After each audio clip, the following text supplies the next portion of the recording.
नमस्कार, मैं दीपक रावत इस वक्त मौजूद हूँ शिवपुरी जिले के एक छोटे से गांव ग्राम रामनगर में।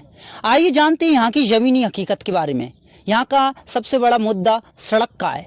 हर बार चुनाव होते हैं, वोट देते हैं, लेकिन धरातल पर काम नहीं होता है। पंचायत में फंड भी आता है लेकिन काम नहीं होता। आइए जानते हैं समस्या कब की बनी हुई है और किसके अंतर्गत ये सड़क आती है। ये जानते हैं। सर, आपका नाम क्या है? मेरा नाम हरदेव धाकड़ है। हाँ सर, तो ये सड़क की समस्या कब की बनी हुई है? इसको लगभग 10 साल हो गए हैं ऐसी बने हुए सड़क को। कितने किलोमीटर है ये लगभग 1.5 से 2 किलोमीटर सड़क है। ये सड़क किसके अंतर्गत आती है? ग्रामीण क्षेत्र में ही आती है ये। पंचायत में आती है। हाँ, पंचायत में। तो क्या आपने सरपंच से इस सड़क के बारे में चर्चा करी है? सरपंच से, सेक्रेटरी से, सचिव से, जनपद अध्यक्ष भरत सिंह चौहान जी से, और हमने भरत सिंह चौहान जी हैं अपने जो जनपद अध्यक्ष कोलारस के, उनके द्वारा सिंधिया जी को लेटर भी भिजवाया है इस रास्ता के बारे में। मैंने वो भी मेरे पास डला हुआ है मोबाइल में, उधर से वापस आया है लेटर, लेकिन अभी तक इस रास्ता का कोई निराकरण नहीं हुआ है। मतलब बरसात के मौसम में किस तरीके से आप निकलते हो, क्या समस्या? बहुत भारी समस्याएं आती हैं इसमें। जो मान लो कि बिल्कुल निकला ही नहीं आता। हम अगर घास भी लाते हैं, क्रेटें भी लाते हैं टमाटर की, तो 2 किलोमीटर दूर मूड पर रख के लानी पड़ती है हमें। सबसे बड़ी बात तो क्या है, इस रास्ते में पूरा सब्जी का कारोबार ज़्यादा होता है, जैसे टमाटर है, मिर्ची है, बैगन है, हरी धनिया है, कई चीज़ें। तो आने जाने में किसानों को बड़ी समस्या है। ना तो इसमें से ट्रैक्टर निकलता है, ना इसमें से पैदल आदमी निकलता है।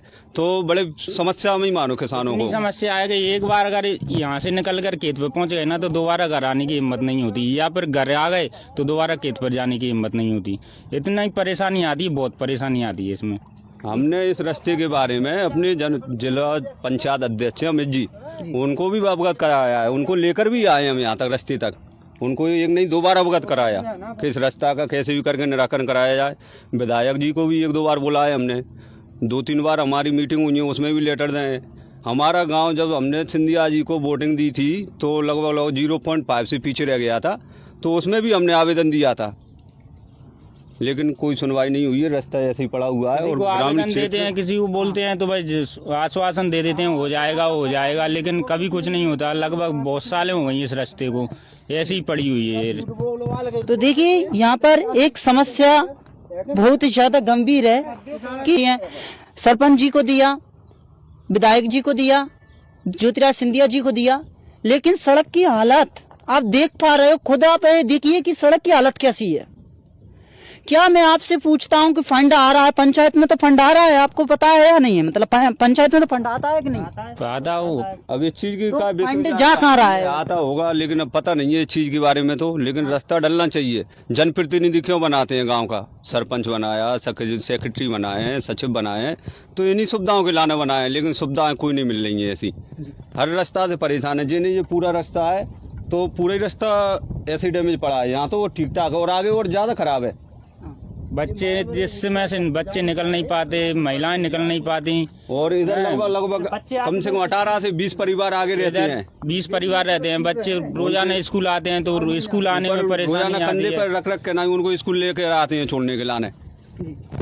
तो आप देख पा रहे हैं कि भैया ये इस गड्ढे में अंदर है, और यहाँ पर देखिए गहरा कितना गड्ढा है। और पानी अभी भी, बरसात का मौसम नहीं है, बरसात अभी नहीं हो रही है, लेकिन यहाँ पर आप देख पा रहे हैं कि गड्ढा बहुत ही ज्यादा है। लेकिन बरसात के मौसम में क्या हालात खराब होती होगी यहाँ की, आप खुद अंदाजा लगाइए। हम सरकार से निवेदन करते हैं, महोदय से निवेदन करते हैं कि हमारी इस पर सुनवाई की जाए। भ्रष्टाचार का साथ दे रहे हैं, चाहे वो सरपंच हो, चाहे वो सचिव हो, चाहे वो विधायक हो, चाहे वो कोई भी हो, उस पर उचित कार्रवाई करे प्रशासन। ये हमारा निवेदन है, सभी ग्रामवासियों का निवेदन है। क्या मतलब आप निवेदन करना चाहते हो, बताइए? हम यही निवेदन करना चाहते हैं कि हमारी रास्ता सही हो जाए, बनाई जाए, और हमें इससे सुविधा होगी। बाद में और कोई वो नहीं है, हमारी रास्ता सही हो जाए। और आप इस मतलब चुनाव आने वाला है, उसके बारे में आप क्या सोचते हो? आने वाले चुनाव के बारे में हम किसी को वोट नहीं डालेंगे, हमारी जब तक रास्ता नहीं बनेगी। जब तक देखिए यहाँ पर बीजेपी हो चाहे कांग्रेस हो, हाँ, यहाँ पर किसी भी प्रकार की सरकार, चाहे सरपंच से रिलेटेड चुनाव हो या विधानसभा से हो या बीजेपी कांग्रेस किसी भी प्रकार का चुनाव हो, लेकिन वोट अब इसी रास्ता से ही होगा, ऐसा कहना ग्रामवासियों का है। और ग्रामवासी प्रयास करते जा रहे हैं, प्रशासन सुन नहीं रही है, आवेदन लगाते जा रहे हैं, सड़क की मांग करते जा रहे हैं, लेकिन क्या प्रशासन में कुछ ऐसे लोग भी भ्रष्ट बैठे हैं जो ग्रामवासियों की आवाज भी नहीं सुन पा रहे हैं, उनकी दुख तकलीफ को नहीं सुन पा रहे हैं। हाँ भैया आप बताइए क्या कहना चाहते हो? हाँ बताइए। हम तो ये कहना चाहते हैं साहब कि हमारी रास्ता बिल्कुल राइट हो जाना चाहिए, नहीं जब तक हम वोट नहीं देंगे। साफ बात है जी। हमारी औरतें परेशान हो रही हैं, कपड़े सिमट के श्रम के मारे निकल रही हैं साहब, हम क्या कर सकते हैं। ले जाना पड़ता है, बरसात हो धूप पड़े कुछ भी हो, इतनी हालत खराब हो गई रास्ता की कि सिर पे ले जाना पड़ता है कुछ भी चीज हो। ना तो कोई बाहर निकल पाता है, ना तो पैदल निकल जाता है, जाते हैं किसी दूसरे खेत में जाना पड़ता है। रास्ता इतनी खराब है कि बहुत ही ज्यादा। जी देखो आप, दूसरे खेतों में रास्ता मचानी पड़ रही है, निकल भी नहीं पा रहे हैं पैदल। फसल में से निकल खड़ी फसल में से निकल के जा रहे हैं पैदल। रास्ता की स्थिति आप देख सकते हैं कितनी भयंकर ज्यादा खराब है।